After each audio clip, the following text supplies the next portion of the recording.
Magandang araw mga kaibigan. Bigyan natin ngayon ng reaction opinion itong post ni Teo Moreno tungkol ito summary fake witness case link to Risa Hontiveros. So may lumabas na tao, allegedly binayaran siya ni Senator Risa Hontiveros para sirain sina Pastor Apollo Kibuloy, BP Sara, KOJC.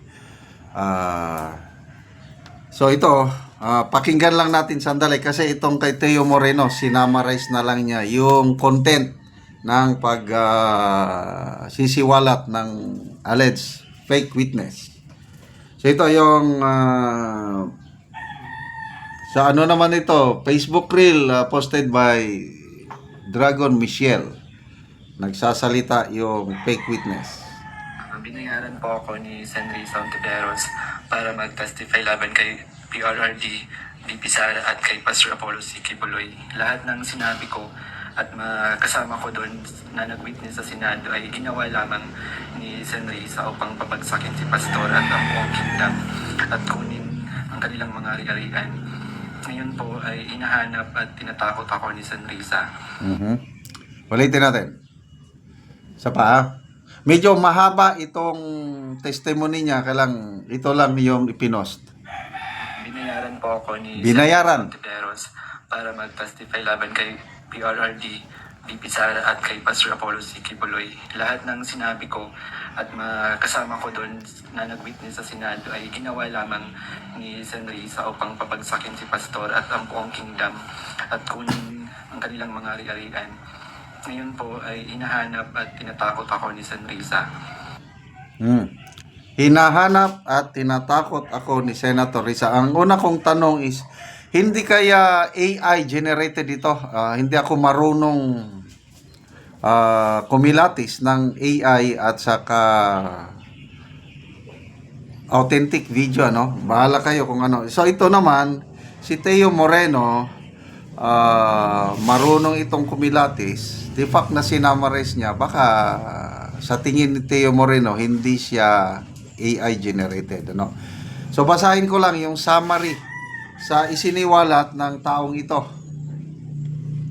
Hindi ko alam kung anong pangalan eh. Okay, number 1. Nung unang kinausap siya, ang pangalan niya pala alias Rene. Nung unang kinausap siya ng kampo ni Senator Hontiveros, nagsulat siya ng personal na karanasan. Okay.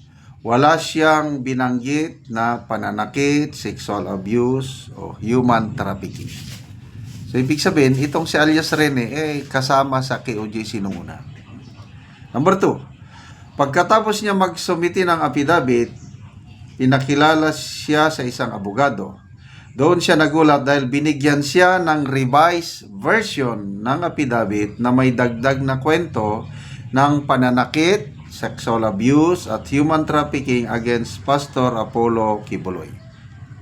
Number 3, may mga fake news na isinama tulad ng sinabing lumabas siya sa SMNI News pero ang totoo ay nasa Glory Mountain siya noon.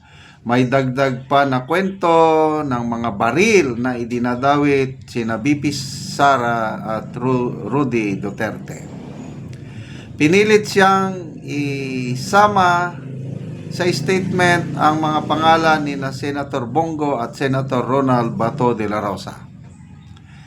500,000 daw ang inialok sa kanya para dumalo sa Senate hearing at dagdag na 500,000 kung isasama niya sina BP Sara at PRRD sa kanyang testimonya. Isang linggo bago ang Senate hearing noong 2024, pinatira siya sa isang condo unit at sinabihan kung ano ang dapat niyang sabihin sa hearing. May binabase siyang script habang nagsasalita sa Senate hearing. Matapos ang hearing, pinatira daw siya sa kondo ni Senator Hontiveros sa Manila at tinanong kung may kakilala pa siyang pwedeng maging witness kapalit ng pera. Bawat research o informasyon na ibinibigay niya sa Senado, binabayaran siya ng 12,000 pesos. Noong August 29, 2024, nag-dinner sila kasama si Brenda Portugal, aka Amanda, ang legal team niya, kasama sina Attorney Joanna Paula Domingo, ang SAP Office, Special Assistant to the President siguro ang SAP, Attorney Ayan Intrina, at ang personal niyang lawyer na si Attorney Bagudyo. Sinabihan siya na ituon sa human trafficking ang kaso dahil mahina raw ang sexual abuse angle. Si Attorney Domingo raw ang gumagamit ng private jet ni SAP Lagdameo papuntang Davao. Ayon kay alias Amanda, gusto na raw niyang sumuko. Pero may mga taong nag-udyok pa rin sa kanya. Sabi raw ni Attorney Domingo, hinahanapan nila ng butas si Attorney Torion para madisbar dahil magaling daw ito bilang abogado. Plano rin daw nila ang extraordinary rendition kay Pastor Kibuloy. Pero hindi ito natuloy dahil nanalo si Donald Trump at nawala ang connection nila sa US government. Si General Nicolas Torre ang umano'y namumuno sa mga meeting lalo na tungkol sa bunker rumors. Noong November 5, 2024, nagkaroon ng meeting kasama si Yusek Nicolas T. ng DOJ, 4 na prosecutors kasama si Olivia Torrevillas alias Amanda, Attorney Domingo, Attorney Ian, 3 kinatawan ng NBI, 2 lawyers, and 1 agent. Sabi raw ni Yusek T, may reward na 1 million kapag nagsampa sila ng kaso laban sa administrators ng KOJC para sirain at mapasara ito at makuha ang mga ari-arian ni Pastor Kibuloy. Si Regina Arevalo daw ang scriptwriter ng mga sinasabi ng fake witnesses ng Senate hearing. Okay? Disclaimer, sabi ni Teo, I might be wrong sa mga names. Medyo unclear ang audio ng video for me. I am open for correction. So yan, ang picture ng alias Rene. So, ano ang masasabi nyo? Magbasa lang ako sa mga comments. Teo Moreno, tapos atat na atat mag-judge Senator Risa Ontiveros sa impeachment case ni VP Sara. Ito.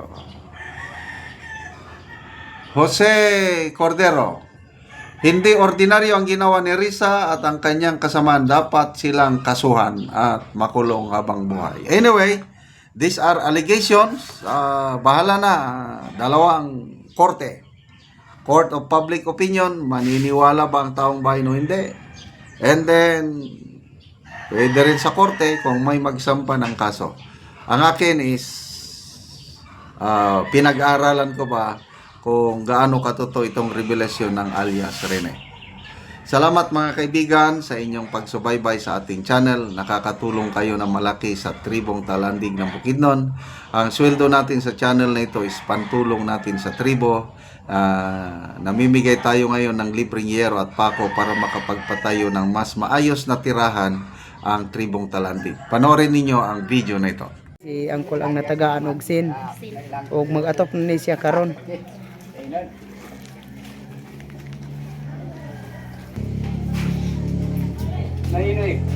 Og karon mo na ni ang kadako sa buslot sa balay ni Angkol sa natagaan na mo og yero. Ay dako akong pagpasalamat kay natagaan ko busin. So Atop na ko gyud. mga dagko na gid kayo ang buslot sa iyang yero. Nagtantang na gid si Angkol sa yero kay mag-atop na siya.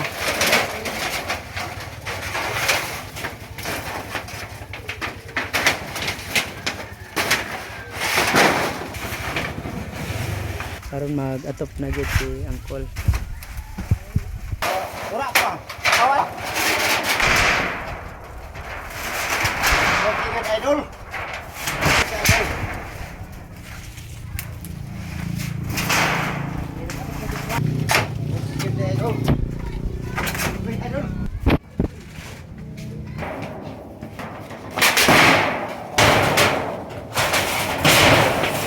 Katap lagi si Idol. Tawa na o nag-continue kag awitiin na siya. Karon naman na gyud si Uncle sa pag-atop sa iyang balay. So maayo na gyud nga tan-awon. Kayo sa Ginoo. Mga nakuha na ko sa video nga salamat sa Ginoo. Kay naiwan na gyud ning akong balay, di na ko gyud ulanan. Oh, salamat kayo, Col. Salamat kayo. Oo, thank you.